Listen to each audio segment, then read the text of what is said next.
तमाम बिहार वासियों के लिए महत्वपूर्ण सूचना लेकर आए हैं। अगर आपका घर बिहार में है, अगर आपका जमीन बिहार में है, अगर आपका बाग बगीचा बिहार में है और अगर आप बिहार से बाहर रहते हैं तो 20 अगस्त तक बिहार पहुंच जाइए।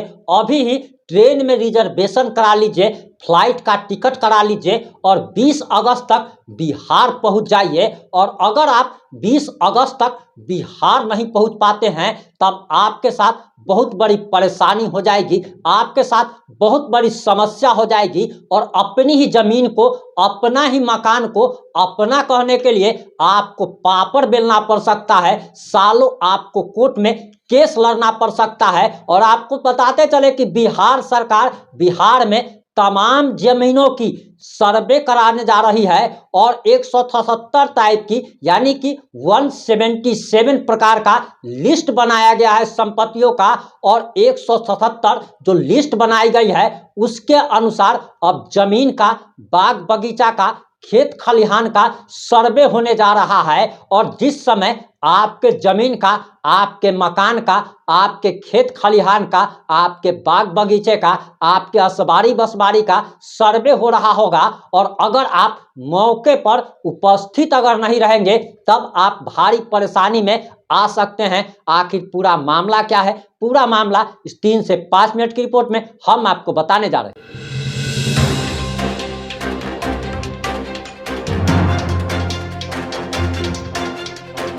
नमस्कार, मैं प्रिंस कुमार सिंह और आप देख रहे हैं पॉजिटिव इंडिया। इस वक्त की सबसे बड़ी खबर राजधानी पटना से आ रही है और तमाम बिहार वासी जो कि बिहार से बाहर रह रहे हैं उनके लिए तो ये महत्वपूर्ण और जरूरी सूचना है। इसके साथ ही साथ ये उन लोगों के लिए भी जरूरी सूचना है जो बिहार में ही रह रहे हैं, लेकिन जो लोग बिहार से बाहर रह रहे हैं उनको जल्द से जल्द तत्काल में भी ट्रेन का टिकट और फ्लाइट का टिकट कटाकर बिहार पहुंचने की जरूरत है, क्योंकि बिहार सरकार 20 अगस्त से जमीन का सर्वे कराने जा रही है। और जिस समय बिहार में जमीन का सर्वे हो रहा होगा उस समय आपको मौके पर मौजूद रहना होगा। मान लीजिए कि आप 3 भाई हैं और आप अगर बाहर रहते हैं और आपके 2 भाई गांव में रहते हैं, उससे काम नहीं चलने वाला है, बल्कि आपको भी गांव में उस समय अपने संपत्ति के पास, अचल संपत्ति के पास जिस समय सर्वे हो रहा होगा उस समय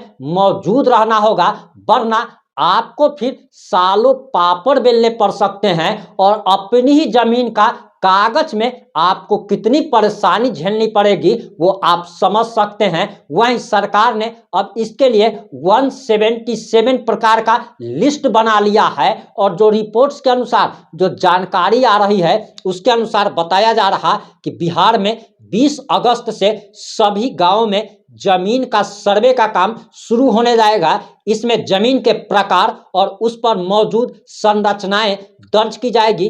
राज्य सरकार ने 177 यानी कि 177 वर्गों की सूची बनाई है। डेटा ऑनलाइन रिकॉर्ड किया जाएगा और भू नक्शा सॉफ्टवेयर के मदद से लिया जाएगा।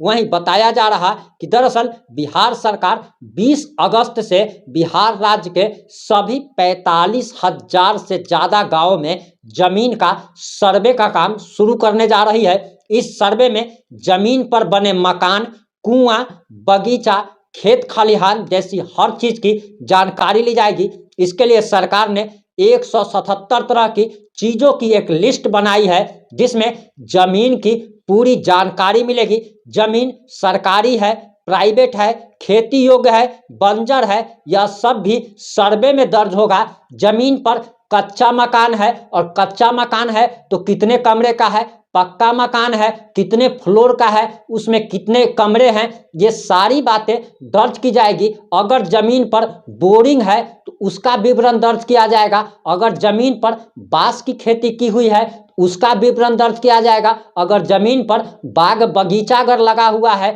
तो किस प्रकार का बाग बगीचा है वो भी दर्ज किया जाएगा कि सागवान का पेड़ लगा हुआ है या अमरूद का पेड़ लगा हुआ है या आम का पेड़ लगा हुआ है।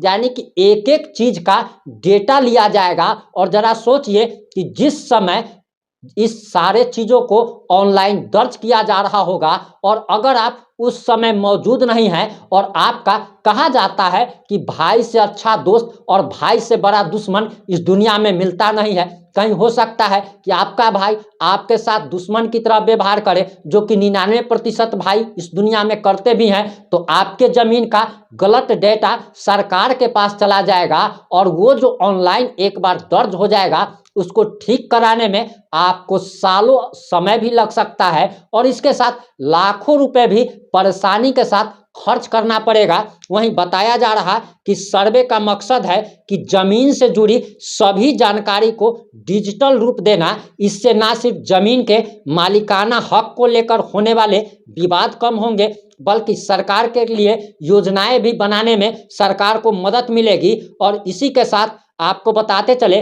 कि सर्वे के दौरान जमीन पर मौजूद हर चीज को 177 श्रेणी में बांटा गया है। अब आप इससे समझिए कि एक श्रेणी का मतलब हुआ कि मान लीजिए कि आपकी जमीन पर पक्का मकान बना हुआ है। दूसरा श्रेणी मान लीजिए कि आपकी जमीन पर कच्चा मकान बना हुआ है। तीसरा श्रेणी बना लीजिए कि आपका जमीन में आप खेती करते हैं। चौथा श्रेणी मान लीजिए कि आपके जमीन पर आम का बगीचा लगा हुआ है। तो ये 4 श्रेणी जिस प्रकार का हमने एक उदाहरण स्वरूप बताया, इस प्रकार से सरकार ने 177 श्रेणी बनाई है। इससे आप समझ सकते हैं कि एक एक चीज की जानकारी आपको देनी होगी। आपका घर जो है वो किस तरफ है, उसका मेन गेट बाएं साइड है, दाएं साइड है, पूरब है, पश्चिम है, उत्तर है, दक्षिण है।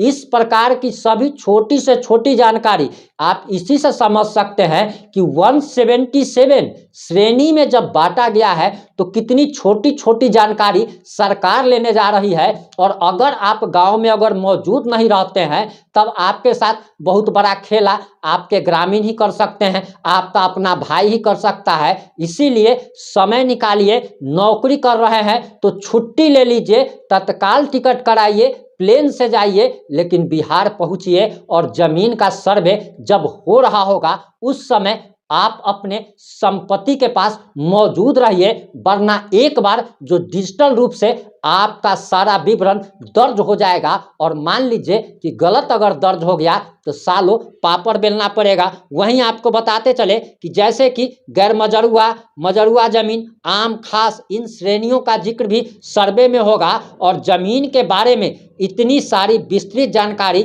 इकट्ठा करने से उसके सारे तथ्य साफ हो जाएंगे। और इसी के साथ सबसे बड़ी बात, एक और बात बताते चले कि अगर आपने किसी की जमीन पर, चाहे वो सरकार की जमीन हो या फिर आप जिसको कमजोर समझकर जिसके जमीन पर आप कब्जा कर लिए हो, या ऐसा भी हो सकता है कि आपका खेत है 1 कट्ठा और आपने बगल वाला का 4 धुर जो है जमीन जोत लिया हो, तो जिसने दखल किया हुआ है, कब्जा किया हुआ है, उन लोगों की अब परेशानी बढ़ने वाली है। और उन लोगों को अब उन पर केस भी दर्ज किया जाएगा, उनको जेल भी भेजा जाएगा। इससे आप समझ सकते हैं कि कितने बड़े व्यापक स्तर पर जमीन का सर्वे होना है और इसका परिणाम भी कितना क्या होने वाला है, व्यापक होने वाला है। इसीलिए जल्द से जल्द टिकट कटाइए, घर पहुंचिए और इस वीडियो को शेयर ज़्यादा से ज़्यादा कर करके हर बिहार वासी तक पहुंचाने में हमारा सहयोग जरूर करें। जुड़े रहे हमारे साथ। जय हिंद, जय भारत।